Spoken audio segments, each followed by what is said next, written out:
Podcast. Podcast? Polcast. Polcast. Rozmowy o kulturze i języku polskim. Halo, halo, tu Polcast. Witam naszych drogich słuchaczy w kolejnym odcinku podcastu poświęconego kulturze i językowi polskiemu. Mam przyjemność dzisiaj gościć panią profesor doktor habilitowaną Gretę Komur-Tilua z Uniwersytetu w Miluzie we Francji. Dzień dobry. Pani profesor zajmuje się komunikacją, semiologią i interkulturowością, ale ma także wykształcenie muzyczne, konkretnie wokalne. Jest między innymi autorką wykonań pieśni Chopina, do czego dzisiaj, mam nadzieję, nawiążemy. Ponieważ tytuł dzisiejszego odcinka to Polski na sprzedaż. Spróbujemy spojrzeć na język polski z perspektywy marketingowej. Ramą naszej rozmowy będzie klasyczna koncepcja miksu marketingowego, product, place, price, promotion, czyli będziemy mówili o produkcie, miejscu sprzedaży, cenie oraz promocji języka polskiego. Ale zanim zaczniemy, chciałbym panią profesor namówić na takie miłosne wyznanie. To pytanie zadaję każdemu uczestnikowi naszego podcastu. Czy kocha pani język polski? A jeśli tak, to w czym ta miłość się przejawia? Dziękuję bardzo za zaproszenie i możliwość rozmowy na ten fantastyczny temat. Polski na sprzedaż mnie bardzo zaintrygował, ale uważam, że jest interesującym tytułem tego podcastu. Polski to dla mnie nie tylko język ojczysty, ale również przestrzeń emocjonalna i kulturowa. To język, w którym zapisane są moje doświadczenia, pamięć, ale też powiedziałabym niezwykła kreatywność. I fascynuje mnie muzyczność języka polskiego, jego wieloznaczność i też bym powiedziała zdolność do niuansowania świata. I pragnę nawiązać tutaj do fantastycznej książki Ewy Hoffman, Zagubione w przekładzie, która naprawdę wspaniale pokazuje, jak tłumaczyć, to zdradzić, tak? Jak nie można czasami wyrazić tego, co się czuje w innym języku i jak mamy zupełnie różne postrzeganie świata dzięki językowi, bym powiedziała. Czyli czym więcej języków znamy, tym lepiej postrzegamy świat i wydaje mi się, że Polska ma tą elastyczność, ale o tym porozmawiamy. Świetnie. Bardzo dziękuję za to słowo wstępne. Przejdźmy więc do pierwszego elementu miksu marketingowego, czyli polszczyzna jako produkt. Zastanówmy się przez chwilę, co właściwie sprzedajemy, sprzedając polszczyznę. Co może stanowić o właśnie produkcie, czym język polski może być jako produkt? Czy chodzi o brzmienie, czy chodzi może o jakieś konotacje kulturowo-historyczne, czy chodzi o gramatykę języka polskiego? Jak w tym kontekście możemy postrzegać polszczyznę? To jest doskonałe pytanie, tak. Powiedział pan, czy to chodzi o gramatykę, między innymi, tak? I wydaje mi się, że to nie jest wyłącznie system gramatyczny. Produktem, wydaje mi się, będzie całe doświadczenie. To znaczy to, co pan powiedział, brzmienie języka, tak? Takie brzmienie języka, co to jest? To jest też w polskim języku takie ekstremalne połączenie spółgłosek i ich wypowiadanie. Ja mówiłam o elastyczności przed chwilą i ta elastyczność właśnie może ukazać się właśnie w tym połączeniu spółgłosek.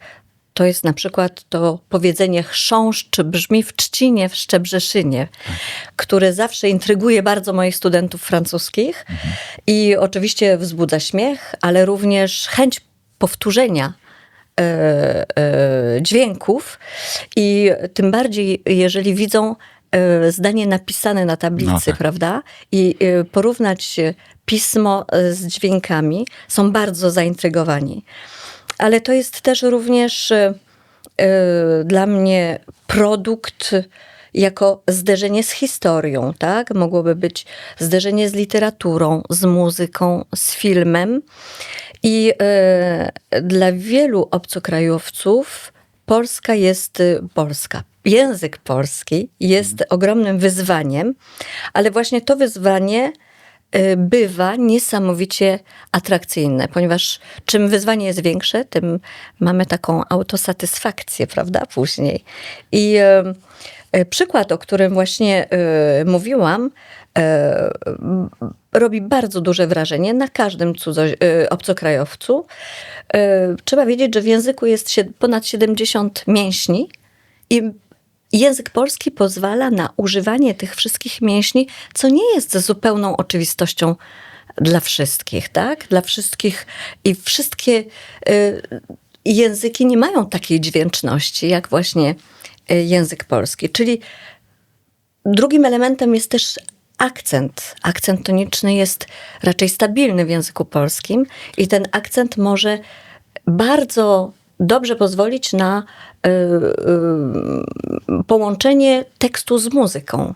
Może być takie poślubienie bardzo intymne tekstu z muzyką, o czym chciałabym wrócić, jeżeli pan pozwoli oczywiście. Ale jest również ta miękkość, prawda? Też właśnie atrakcyjność, miękkość. Jest to taka wielka czułość w języku i wszystkie zdrobnienia również są bardzo, bardzo emocjonalne i jest taka, bym powiedziała, relacyjność, która przetwarza, jest spostrzegana przez język właśnie, dzięki językowi. To jest naprawdę taki, bym powiedziała, unikat i Francuzi są absolutnie tym zachwyceni. Wręcz oczarowani, tak? I polski, bym powiedziała, że ma markę i tylko, że ta marka nie jest taka jednowymiarowa, ale to nie jest globalny produkt. Nie jest. Raczej dobro luksusowe, czy tak byśmy określili. Luksusowe w tym sensie, że no, nie jest dostępne dla wszystkich, może właśnie ze względu na trudność, o czym może za chwilę, trudność uczenia się jego, o czym może za chwilę porozmawiamy. Ale chciałem zadać pytanie, właśnie tutaj przebija pani profesor to doświadczenie muzyczne. Mówiła pani o tej miękkości, o akcencie. Jak w uszach Francuzów brzmi język polski? Czy to jest właśnie język taki delikatny, miękki, łagodny, czy wręcz przeciwnie, pełen jakichś zgrzytów? Przypomina mi się taka anegdota, czy określenie francuskiej aktorki przedwojennej, która musiała się do jakiejś polskiej chyba roli uczyć i określiła polski, że to jest, że polski brzmi jakby ktoś gryzł szkło. Jak to jest z pani doświadczenia? Tak, wydaje mi się, że Francuzi też tak raczej postrzegają język polski. Mówią, że mamy bardzo dużo szumu, tak, w języku polskim. I to są dwa ekstremalne, bym powiedziała, przykłady, ponieważ język polski łączy bardzo dużo spółgłosek i właśnie ma tych spółgłosek tak? Francuzi z kolei łączą bardzo wiele samogłosek. Mówi się też, że właśnie języki właśnie takie jak francuski, które mają wiele samogłosek, są językami eleganckimi. I języki, które mają wiele spółgłosek, są językami, które są bardziej twórczymi. I być może, że coś w tym jest. Zastanawiam się, użyła pani słowa marka. Czy możemy mówić o pewnej marce języka polskiego we Francji, czy szerzej za granicą? I jak sobie polski radzi na tle innych języków, może słowiańskich, we Francji? Zdaje się, że tam jednak język rosyjski ma dużo większe wzięcie. Jak ta sytuacja wygląda? Tak, ma pan doskonałą rację. Mówi się we Francji, że język polski jest takim raczej szorstkim językiem, bo mamy rzeczywiście takie bardzo pięknie wymawiane szy, czy, trz. Że język rosyjski jest językiem takim jeszcze bardziej miękkim, prawda? Gdy uczę francuskich studentów wymowy, na przykład widzę w ich oczach jednocześnie strach i zachwyt dla mnie, tak? Że potrafię to wypowiedzieć. Strach w ich oczach, że nie potrafią tego wypowiedzieć, jednak po kilku ćwiczeniach zbliżają się do rzeczywistości, do wypowiedzenia dźwięków. Ale gdy czytam na przykład poezję, gdy czytam Szymborską, mimo że nie rozumieją tekstu, jest zupełna cisza. I wtedy myślę, tak, to jest marka. Jasne. To jest marka i marka oparta nie na sile, tylko na emocji. Tak? I marka oparta na głębi, tak? Nie na dominacji. Ponieważ język polski nie ma takiego popytu jak język angielski, język hiszpański, czy nawet arabski we Francji, czy rosyjski, czy teraz na przykład też koreański, tak? Który ma bardzo, bardzo wiele sukcesów. O, może wspomnimy jeszcze o tym. Polski nie jest językiem użytkowym. Jasne. Tylko to jest język głębokiego znaczenia. Okej. Właśnie do tego chcę nawiązać. Przejdźmy, gdzie i komu sprzedajemy polski. Chciałbym zapytać o dostępność i też użyteczność właśnie, o której pani wspomniała, języka polskiego. Kto potrzebuje języka polskiego i gdzie może za granicą, pomówmy o Francji, uzyskać dostęp? To znaczy, chodzi mi o dostępność właśnie czy kursów języka polskiego, czy może na uniwersytetach filologii polskich, czy szerzej słowiańskich. Czyli jak jest z tym dostępem do polskiego za granicą w środowisku akademickim? Jeżeli chodzi o Francję, to wydaje mi się, że mamy dwie główne grupy ludzi, czyli osoby z korzeniami polskimi, które szukają swojej tożsamości, oraz mamy też studentów bez żadnego związku z Polską, którzy są ciekawi, otwarci, często bardzo świadomi kulturowo, tak? Więc jedni uczą się z serca, drudzy uczą się z fascynacji lub kalkulacji też intelektualnej, tak? Albo zupełnej kalkulacji. Ale bardzo często ta motywacja ewoluuje i od pragmatycznej, bym powiedziała, do emocjonalnej. Trzeba wiedzieć, że dla Polaków na emigracji we Francji na samym początku XX wieku było obsesją dostosowanie się do kultury kraju, który ich przyjął. I dlatego często dzieci Polaków nie mówią po polsku. I zdarzyło mi się w uniwersytecie w Metz, że w którymś momencie wypowiedziałam nazwisko jednej z polskich studentek po polsku i ta studentka nie zrozumiała swojego nazwiska, gdyż jej nazwisko zawsze było wypowiadane po francusku. To była osoba polskiego pochodzenia, ale od urodzenia mieszkająca we Francji. Absolutnie. I absolutnie tak.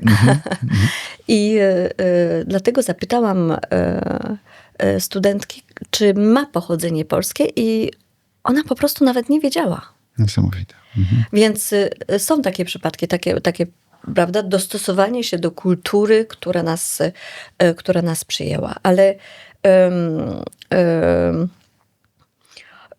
ostatnie artykuły prasowe o gospodarce właśnie ekonomicznej Polski bardzo pomogły w tym, aby Francuzi zainteresowali się języką i kulturą Polski. I właśnie mój syn, powiem tak o takim przykładzie domowym, rodzinnym, tak i osobistym.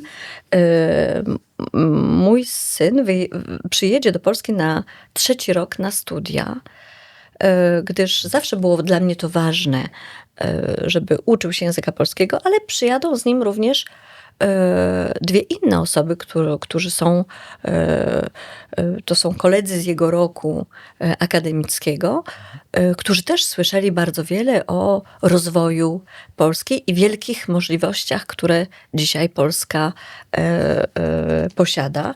I w Polsce też ci młodzi ludzie, niektórzy młodzi ludzie we Francji chcą odnaleźć ich wartości, które są im bliskie, w które wierzą, wartości tradycjonalne. Więc Polska ma te atuty i tak, czasami studiuje się język polski z miłości, czasami z kalkulacji. Jasne. Przejdźmy w takim razie do tych kalkulacji. Spróbujmy spojrzeć na koszty nauki języka polskiego. Bo wiadomo, nauka języka każdego obcego wiąże się z pewnymi kosztami symbolicznymi, z poniesionym czasem, wysiłkiem. Jak to jest w przypadku obcokrajowców, właśnie tych, nie tych, którzy mają jakieś korzenie polskie, tylko którzy uczą się polskiego właśnie motywowani innymi względami. Jak to wygląda? Czy te koszty są współmierne do potencjalnych korzyści? Może zacznijmy od poziomu takiego bardzo przyziemnego. Czy student francuski, który nauczy się polskiego, w jakimś sensie zyskuje na rynku pracy we Francji? Zdecydowanie. Trzeba powiedzieć, że nauka języka polskiego jest bardzo długa, jak nauka każdego języka, tak? Język polski jest dla Francuzów trudny, ponieważ jest rozbudowany bardzo system czasownikowy, tak? Ale też rzeczownikowy. Nie w języku francuskim.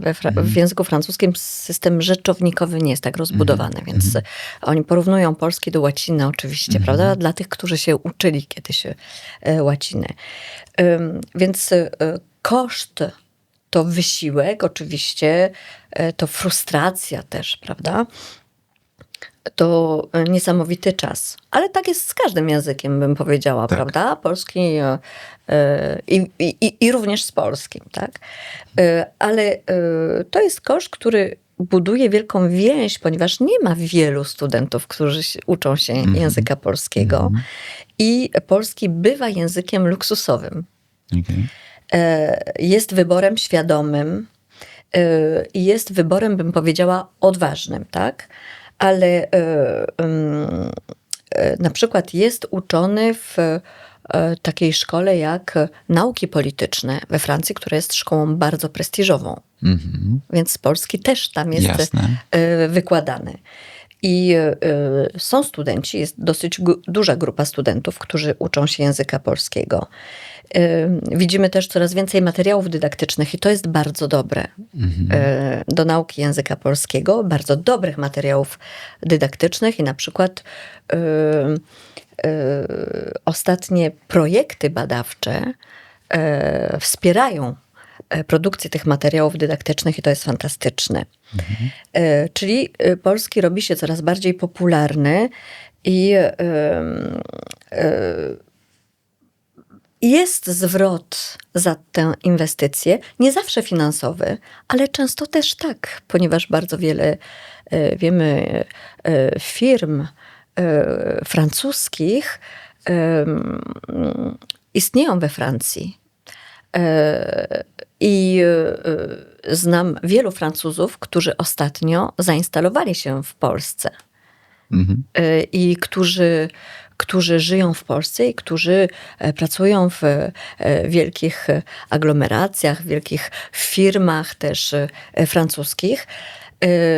I znajomość języka polskiego jest bardzo ogromnym atutem. Ale również znam Francuzów, którzy przyjechali zainstalować się do Polski ze względu na miłość i ze względu też na życie, jakie oferuje Polska. A jakie to jest życie? Jakie to są różnice między Polską a Francją? Mniej stresujące. Francuzi mówią, że w Polsce żyje się mniej stresująco niż we Francji.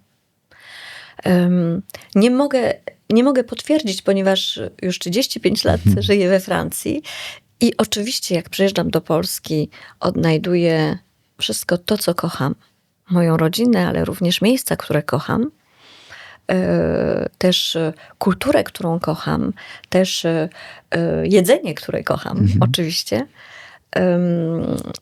I dla mnie to jest powrót do takich głębokich wartości.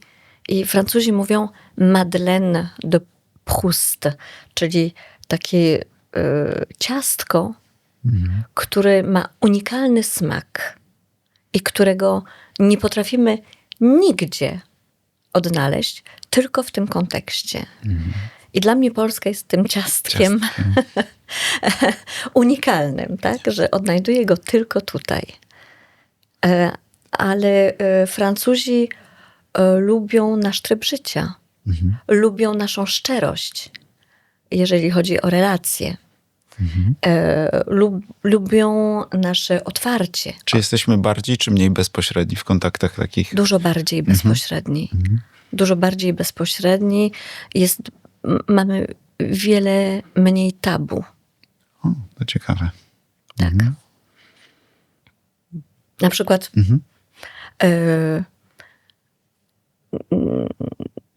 jedną z pierwszych rzeczy, które nauczyłam się ucząc języka francuskiego, uczyłam się języka francuskiego we Francji, powiedziano mi, nigdy nie rozmawiamy po francusku o pieniądzach i o wypłacie. A pamiętam, że jednym z pierwszych pytań Polaków, to było kilka lat temu, prawda? Nawet wiele lat temu, ale było: a ty ile zarabiasz? Chociaż myślę, że też już to się Teraz w Polsce zmienia się. troszkę zmienia. Tak, oczywiście. Oczywiście. Dobrze. Mowa o pieniądzach. Porozmawiajmy o promocji języka. Jak promować język polski? I chciałbym zacząć tutaj od pani profesor osobistego doświadczenia. Jest pani śpiewaczką operową. Można traktować, czy czuje się pani ambasadorką Polski, polskiej kultury we Francji? Jak najbardziej. Jak najbardziej. Dziękuję bardzo, bo jestem zaszczycona tym, co pan mówi na mój temat. Ale od lat łączę działalność akademicką z muzyką i z kulturą. Szczególne miejsce zajmuje tu Fryderyk Chopin oczywiście. I dla mnie jego melodie, które interpretowałam wiele razy na różnych festiwalach i koncertach, i w tym na bardzo znanym festiwalu w Nantes, czyli to jest rezydencja znanej autorki Georges Sand, która była również Towarzyszką życia. towarzyszką życia, dziękuję, właśnie szukałam słowa. Towarzyszką życia Fryderyka Chopina. Wtedy w tym festiwalu wykonałam wszystkie melodie Chopina ze wspaniałym pianistą Abdelem Rahman El-Basha, który również towarzyszył naszej cudownej śpiewaczce Ewie Podleś. I uważam, że język polski jest językiem bardzo śpiewającym. Melodie Chopina to są melodie, które zostały skomponowane do wierszy największych autorów polskich, tak? Takich jak na przykład Adam Mickiewicz. I język polski jest językiem śpiewającym ze względu na akcent, który jest akcentem bardzo, bardzo muzykalnym. Tak? I wydaje mi się, że jest łatwiejszy czy bardziej podatny na kompozycję muzykalną niż język francuski, bo w języku polskim jest dużo większa amplituda harmoniczna. Mamy wiele samogłosek, które są bardzo otwarte. Które jest bardzo otwarte. Które jest bardzo otwarte. W przeciwieństwie do francuskiego, gdzie jest i gdzie jest o, bardzo zamknięte. Śpiewamy na samogłoskach, więc czym bardziej samogłoska jest otwarta, tym oczywiście głos znajduje więcej przestrzeni w jamie ustnej, tak? I we wszystkich rezonatorach. Czyli to jest naprawdę... Pamiętam, jak uczyłam się śpiewu, moi profesorzy zawsze mówili do mnie: śpiewaj po polsku i staraj się bazować na języku polskim, żeby konstruować całą harmonię, którą masz tak bogatą w tym języku, żeby ją przenieść na inne języki. To ciekawe. I co nie było rzeczą łatwą, bo słyszę na przykład, widzę siebie, ale oczywiście nie słyszę się na zewnątrz, z zewnątrz, więc nie mogę tego u mnie tak jakoś spostrzec, ale widzę u mojego syna, który mówi po polsku i po francusku i ma zupełnie inną barwę głosu w tych dwóch językach.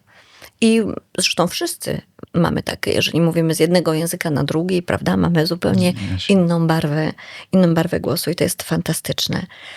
Ale też oprócz śpiewu,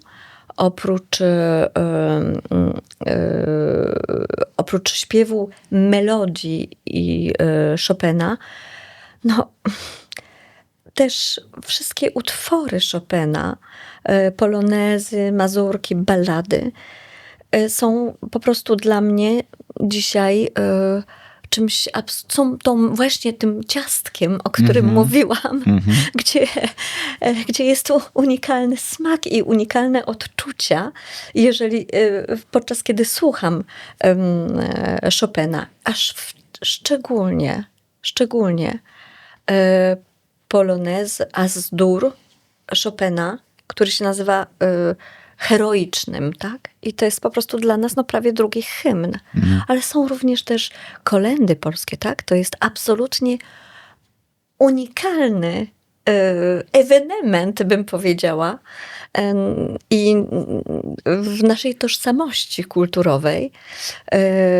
U mnie na uniwersytecie jest kolega, który który poślubił Polkę, który uwielbia przyjeżdżać na święta Bożego Narodzenia do Polski i zawsze pamiętam, jak wracał po świętach, to klękał przede mną na kolano i na jedno kolano i zaczynał śpiewać przybierzeli do Betlejem pasterze.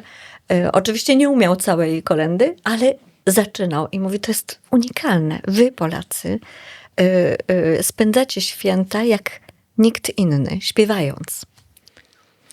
Tak, chociaż też mam wrażenie, że coraz mniej śpiewamy. Mam nadzieję, że się mylę.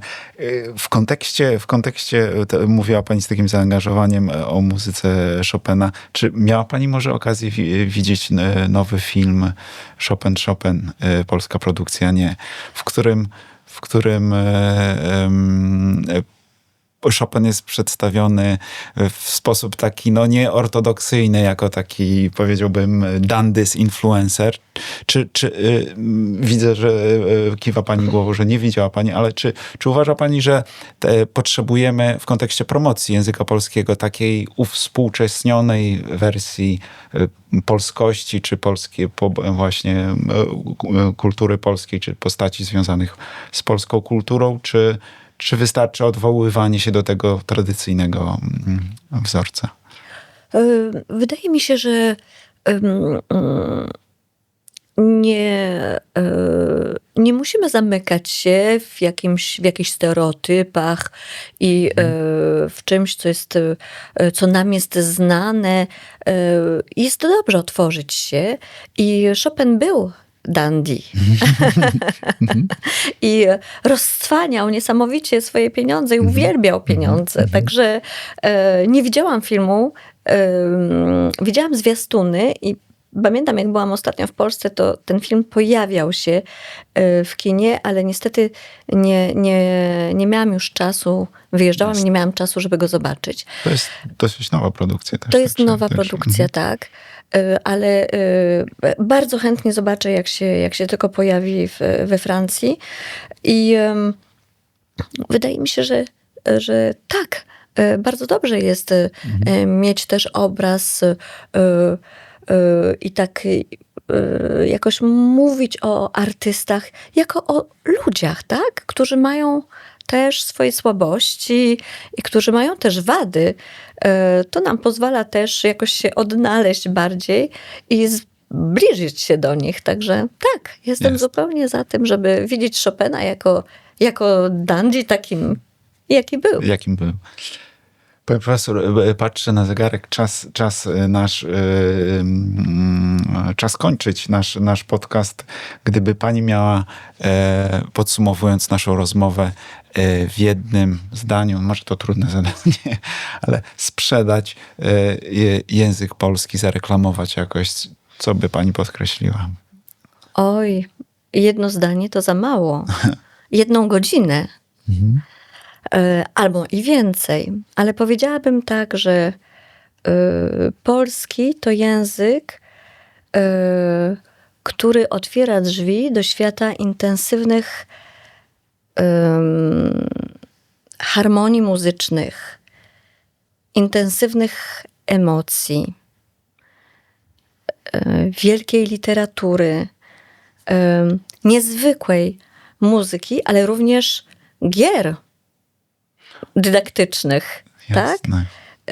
Pedagogicznych i gier internetowych. O tych właśnie myślę, bo wiem, że teraz producentami gier internetowych jednymi z najlepszych są Polacy. To prawda. To język ludzi, którzy doświadczyli historii, ale wydaje mi się, potrafią ją przekuć w kreatywność. Bym powiedziała, jeśli chcesz języka, który zmienia sposób myślenia, polski jest właśnie dla ciebie. Świetnie. Pani profesor, bardzo dziękuję. Bardzo dziękuję za tą reklamę. Dziękuję też za całą rozmowę, bardzo inspirującą. Było mi niezwykle miło porozmawiać. Chociaż ten kontekst może nie był taki oczywisty, ale udało nam się wydobyć bardzo ciekawe wątki. Także jeszcze raz dziękuję. To ja bardzo dziękuję i żałuję, że tak krótko, tak? Mam nadzieję, że będziemy mogli się spotkać jeszcze i serdecznie dziękuję za tę rozmowę i za tak świetne pytania, w których pan wydobył taką głębokość, którą należy przekazać, wydaje mi się, jeżeli chodzi o język polski i naszą kulturę. Bardzo mi miło. Bardzo dziękuję jeszcze raz. Szanowni słuchacze, w kolejnym odcinku Diana Saniewska będzie rozmawiała z profesorem Markiem Łazińskim i podejmą temat polszczyzna na tle innych języków. Serdecznie zapraszamy do słuchania. Do widzenia. Do widzenia, dziękuję bardzo. Podcast w ramach projektu Polskie między językami realizowany jest na Uniwersytecie w Białymstoku ze środków Narodowej Agencji Wymiany Akademickiej.